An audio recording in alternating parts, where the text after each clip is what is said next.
여러분, 사도행전 17장에 보면 바로 그러한 때에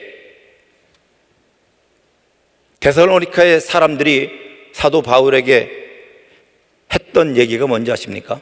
그때 바울이 들었단 말이 뭔지 아십니까?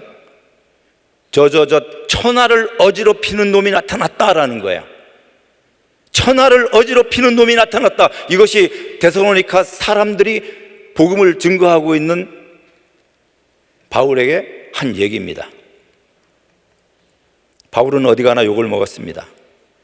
여러분, 성경에 보면 모든 사람들은 욕 먹고 살았어요. 하나님의 사람들은. 그 어린 데살로니가 사람들이 예수 때문에 욕 먹고 환난 가운데 들어가면서 환난임에도 불구하고 그들의 신앙이 오히려 더 불타기 시작했던 거예요. 그래서 바울이 이 편지를 쓰면서 아마 내 생각에는 말할 수 없는 기쁨과 말할 수 없는 즐거움이 이 서신서 안에 담겨 있다고 저는 생각합니다. 여러분, 열왕기하 2장에 보면 엘리야가 승천하는 장면이 나옵니다. 엘리야가 길갈로부터 시작해서 베델로, 여리고를 거쳐서 요단강변까지 갑니다. 여러분, 그 도시, 세 도시 길갈, 베델, 여리고에는 엘리야의 생도들이 있었습니다. 선지 생도들이. 그때 엘리야는 얘기합니다. 너희들 나 따라오지 말고 그 곳에 머물러 있어라. 그런데 고약하게도 한 놈이 따라옵니다. 그게 누구죠? 엘리사입니다. 엘리사가 따라와요. 베델에서 또 얘기합니다. 따라오지 마라. 그래도 또 따라와요. 다른 생도들은 선생님이 승천한다는 것을 알고 있음에도 불구하고 따라오지 않습니다. 근데 엘리사는 따라갑니다. 되게 말을 안 듣습니다. 여리고를 거쳐서 요단 강변에 두 사람이 마주했습니다. 그리고 엘리야가 묻지요. 네가 원하는 것이 뭐냐? 그때 엘리사가 했던 얘기가 선생님의 갑절의 영감을 얻길 원합니다 그랬어요. 그때 엘리야의 답이 뭐죠? 네가 어려운 것을 구한다 라고 했습니다. 여러분, 뭐가 어렵죠? 엘리사가 구한 것이 뭐가 어려운 일이죠?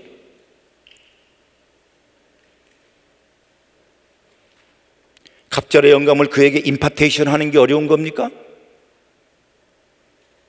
아닙니다. 갑절의 영감을 가지고 사는 삶이 고난의 삶이기 때문에 네가 어려운 것을 택했다라고 얘기하는 겁니다. 루스트라에서 사도 바울은 돌에 맞습니다. 그리고 다시 일어나서 더베와 이고니아를 거쳐서 다시 루스트라를 돌아왔을 때 그 이제 막 믿은 루스트라의 그 어린 성도들에게 했던 얘기가 뭐냐? 너희들이 하나님의 나라에 들어가려면 많은 환난을 겪어야 하리라고 했습니다. 환난은 우리에게 늘 있는 겁니다. 내가 왜 이런 환난을 받지? 그건 당연한 겁니다. 환난을 없애달라고 얘기할 필요가 없는 겁니다. 환난은 우리에게 유익한 겁니다. 우리를 정결하게 하고 우리를 주님께 붙들게 하고 우리를 주님을 바라보게 하는 너무나 귀한 하나님이 주신 선물입니다. 여러분, 엘리야는 엘리사를 보고 어땠을까요? 그렇게 말을 안 듣지만 사실은 따라오는 엘리사를 보면서 너무너무 기뻤을 겁니다. 왜 엘리사는 따라갔을까요? 엘리야 안에 있는 보이지 않는 하나님의 영광을 보았기 때문입니다. 여러분, 이런 사건이 또 하나 있습니다. 룻기에 나옵니다. 다 무너지고 이제 나오미가 베들레헴으로 돌아가려고 할 때 두 며느리 룻과 오르바가 따라옵니다. 그때 나오미도 세 차례 돌아가라, 돌아가라, 돌아가라 라고 얘기합니다.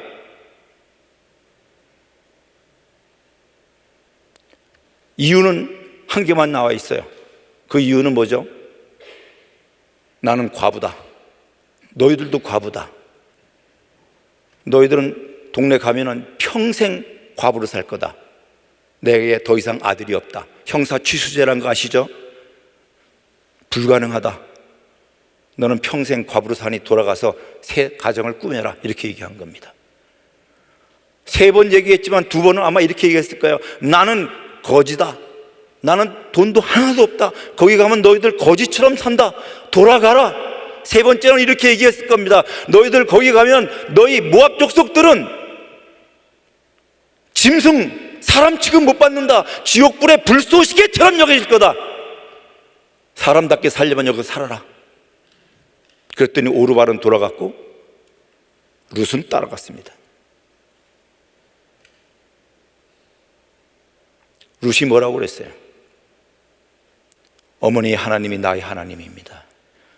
어머님이 계시는 곳에 나도 있습니다. 그렇게 얘기했어요.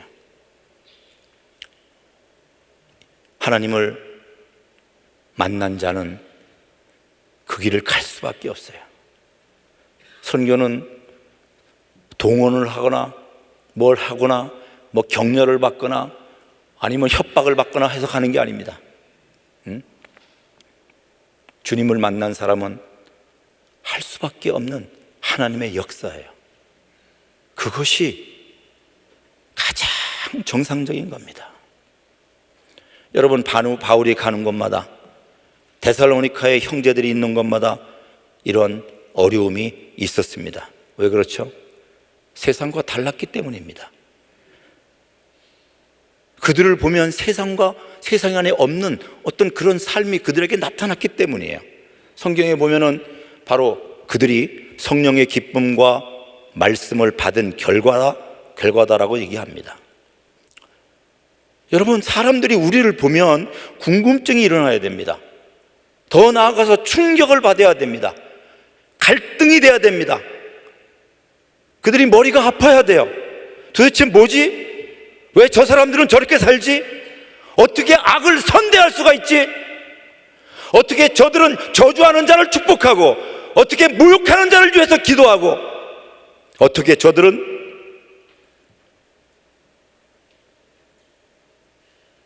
모욕하는 자를 위하여 기도할 수가 있지? 어떻게 원수를 사랑하지? 어떻게 원수의 고통 소리를 듣고, 어떻게 원수들을 위하여 저들은 착하게 대할 수가 있지? 남을 위하여 어떻게 희생을 하지? 어떻게 저들은 보이지 않는 것을 보이는 것처럼 믿고 살지? 야, 이거 진짜 천국이 있는 거 아니야? 야, 지옥이 있는 거 아니야? 이러다 내가 지옥 가는 거 아니야? 이런 두려움이 느껴져야 되는 겁니다. 여러분, 생각해 보십시오. 로마 제국이 어떻게 무너졌는지. 로마 제국은 강력한 군대가 있었고, 부가 있었고, 권력이 있었고, 모든 게 다 있었습니다. 그런 그 당시에 초대교회 성도들은 완전히 비천한 자들이었어요. 별 볼 일 없는 약한 자들이었습니다. 근데 어떻게 그들이 로마 제국을 그리스도의 영으로 그렇게 변화시킬 수 있죠? 약한 자들이 그 강한 자들의 짐을 대신 지어주는 이 십자가의 삶, 이것이 제국을 뒤집어 버린 겁니다. 없는 자들이 가진 자들을 섬겼던 그 일들, 약한 자들이 강한 자들을 위하여 희생을 대신했던 그 일들. 여러분, 저는 지금도 이런 형제자매들을 알고 있습니다. 이라크에 있는 우리 형제들이 그렇고요. 또 하나, 아라비아 반도의 하우스메이드들, 하녀들, 이슬람 가정의 하녀들이 있습니다. 저희들은 이디오피아와 에리트리아 자매들과 연합해서 일하고 있습니다. 여러분, 그들은 돈 벌러 왔습니다. 전 세계 이슬람의 80%는 페이스 투 페이스, 얼굴과 얼굴을 맞대고 그리스도인과 대화하지 못하고 죽어버리는 이런 비극적인 일이 이슬람 세계에 있습니다. 그런데 어느 때부턴가 10년, 15년 전부터 이 하우스메이드들이, 특별히 무슬림도 들어가지만 기독교인 하우스메이드들이 이슬람 가정에 돈을 벌러 들어갔습니다. 이슬람들은 우리들이 생각하는 것과 다릅니다. 이슬람들이 보는 기독교인은 굉장히 음란하고 더럽고 거짓말자라고 하는, 그렇게 좀 그런 아주 하대하는 그런 모습이 있습니다. 이슬람 사회에서는. 그리고 또 슬럼가는 대부분이 기독교인들이 살고 있습니다. 여러분, 그런 때에 어떤 일이 있습니까? 이 자매들이 자기 집에 와 섬기는데 너무나 정결한 거예요. 친절하고 사랑이 있고 자기 아이들을 돌보는 것이 너무 놀라운 거예요. 나중에 알고 보니 기독교인이에요. 성경을 읽어요. 기도를 해요. 그 성년착을 뺐습니다. 그리고 때로는 폭력도 가하고, 때로는 월급도 안 주고, 때로는 성폭행을 당하는 경우도 있습니다. 그래서 그들이 큰 상처예요. 자기 집에서는 귀한 딸인데 거기 와서는 그런 고통을 갖고 있는 겁니다. 예. 저희 팀들이 그들과 네트워크를 갖고 있습니다. 목요일 저녁에 나와서 금요일 낮에 돌아가면 됩니다. 그러한 때에 그 하룻밤 사이에 기도합니다. 말씀을 먹입니다. 영생하도록 있는 영의 양식 대신 하나님의 말씀이 양식으로 그들에게 먹입니다. 울며 우울감에 빠져있는 자매들을 기도하며 귀신을 끝끝내 내쫓습니다. 그렇게 하면서 그들이 회복됩니다. 그리고 발견해요. 왜 하나님이 나를 이곳에 보냈는지. 아, 그렇구나. 이슬람 가정의 파수꾼으로 보냈구나. 그들은 전에는 자기 자신 때문에 울었습니다. 그런데 이제는 자기 자신을 위해 울지 않고 바로 이슬람 가정을 위해서 울고 있습니다. 여러분, 초대교회는 세상과 너무 달라서 욕을 먹었습니다. 그러나 현재 우리들은 세상과 너무 닮아서, 너무 구별이 안 돼서 욕을 먹고 있는 거 알고 계시죠? 여러분, 이 시대는 2000년 전에 예수님은 그 당시의 시대를 피리를 불어도 춤추지 않고 곡을 하여도 가슴을 치지 않는 세대라고 그랬어요. 이게 뭐죠? 철저하게 무관심한 거죠. 관심이 없는 거예요. 근데 또 하나 얘기하셨어요. 세례 요한이 와서 먹지 않고 마시지 않으니까 귀신 들렸다고 하고, 인자 예수 그리스도가 오셔서 죄인들과 먹고 마시고 하니까 저는 죄인들의 친구다라고 했어요. 뭐죠? 무관심한 세대인데 관심을 가지면 쏜다는 거예요. 관심을 가지면 판단하고 정죄한다는 거예요. 나는 2000년 전의 그 시대와 지금의 이 시대가 별로 다르지 않다고 생각합니다. 오히려 더 음란하고 폐악한 세대로 지금 변화되고 있다고 생각합니다. 철저하게 자기중심적이고, 우리가 선교하는 것도 철저하게 자기중심적으로 하는 게 있습니다. 여러분, 단기 선교 많이 갔다 오셨죠? 단기 선교의 부산물이 뭡니까? 사진, 모험담, 이런 거 아닙니까? 단기 선교 갔다 와서 여러분이 울며 부르짖고 눈물로 그 민족을 향해서 끝까지 그들을 붙들고 싸움을 하셨습니까? 바울은 너무 기쁩니다. 하나님을 본받아라, 나를 본받아라 했던 그 서신서의 내용들이 너무나 많죠. 근데 이 연약한 데살로니가 성도들이 바로 자기를 본받고 있기 때문입니다. 여러분, 히브리서 11장에 보면 믿음장이라고 그러죠. 믿음의 선진들이 나옵니다. 믿음으로 말미암아, 믿음으로 말미암아. 저는 그 믿음으로 말미암아가 단순히 믿음으로 말미암아가 아니라 사랑으로 말미암아, 성령으로 말미암아 똑같다고 생각해요. 여러분, 그들은 환난과 핍박과 궁핍과 수많은 자들이 피 흘리는 일을 당했고, 세상에서 높아지는 것을 버리고 광야에서 헤매는 그 일들을 스스로 선택했습니다. 왜냐하면 장차갈 본향을 생각했기 때문에. 그들은 보이는 것은 잠깐이요 보이지 않는 것은 영원하다는 것을 믿었습니다. 여러분, 히브리서 11장 마지막에는 이런 말씀이 있습니다. 그들은 증거는 받았으나 약속은 받지 못했다. 이게 무슨 얘기냐면, 메시아가 올 것이다, 너희들을 구원할 메시아가 올 것이다 라는 말씀에 대한 증거, 약속에 대한 증거를 받았다는 거예요. 근데 그분이 오시지 않았다는 겁니다.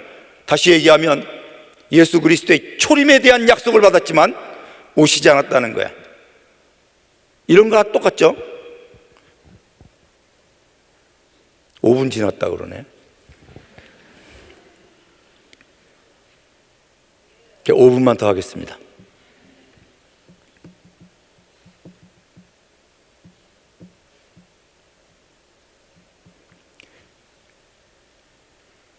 천국 가는 기차가 있는데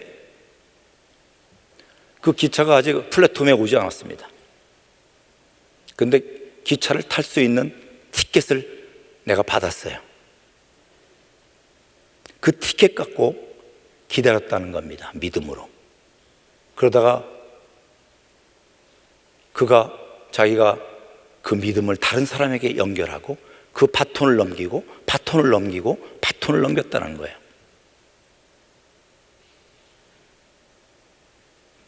그런데 우리는 어떻게 됐죠? 플랫폼에 천국 가는 기차가 도착한 것을 우리는 보고 만지고 느꼈습니다.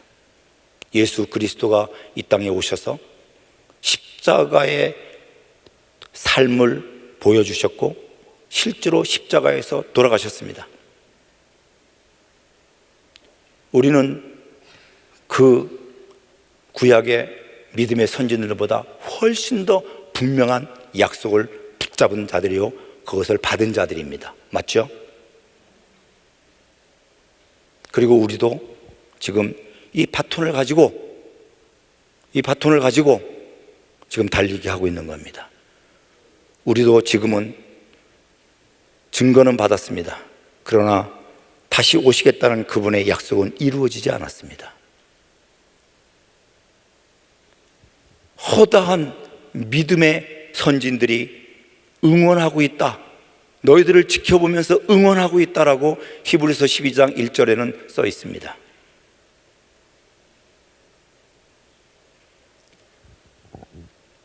엘리야의 본을 따라서 엘리사가 그 길을 갔습니다. 나오미의 그 삶을 따라 바로 룻이 그 길로 갔습니다. 바울의 삶을 따라 데살로니가 성도들이 그 길을 갔습니다. 나는 여러분들에게 도전하고 싶습니다. 여러분, 이 의로 선교대회 왜 합니까? 여러분, 믿음의 선배들을 본받기 바랍니다. 그리고 우리들은 정말 숨은 부끄러운 일을 버리고 속임으로 행하는 것을 행하지 않고 하나님의 말씀을 혼잡하지 않고 진리를 온전히 보여주는 그 일을 통해서 여러분들을 계속해서 만날 것입니다. 여러분들은 우리의 이 바톤을 받아주십시오. 그리고 함께 이 믿음의 영주를 계속합시다. 남아있는 7천의 미전도 종족들, 복음을 듣지 못한 그 민족들 가운데 예수 그리스도의 그 놀라운 사랑, 그 하나님 나라의 아름다움과 그 신성을 드러낼 수 있는 그 일들, 그 일, 여러분, 이것이 얼마나 영광스러운 일이겠습니까? 7천여 남은 미전도 종족을 우리와 함께 상속자가 되고 함께 지체가 되고 함께 약속에 참여하는 일에 부름을 받은 이 일, 모든 민족이 하나님의 백성과 함께 주를 경배하기까지 우리가 경주해야 되겠습니다. 여러분, 세계는 빠르게 변하고 있습니다. 우물 안에 개구리처럼 사는 기독교인이 되서는 안 됩니다. 시대의 끝에 우리 하나님의 은혜와 권능은 사단의 괴계를 초월할 수 있는 그런 역사들이 저는 있을 거라고 생각합니다. 지금 지구촌에서 역사하시는 하나님의 손길은 너무너무 뚜렷합니다. 너무너무 뚜렷해요. 그렇기 때문에 우리는 믿음의 주요 온전케 하시는 예수 그리스도를 바라봐야 될 것입니다. 항상 계시니, 옛적부터 항상 계시니 우리 주 예수 그리스도를 찾는 일, 이 기업의 계승은 너무나 영광스러운 일입니다. 이것이 우리에게 주신 하나님의 은혜입니다. 기도합시다. 고맙습니다. 주님, 주님의 이름이 우리 안에서 높아지게 하여 주십시오. 모든 민족들 가운데 하나님의 나라의 그 참되고 의로우신 통치가 임하게 하여 주시옵소서. 예수님 이름으로 기도합니다. 아멘.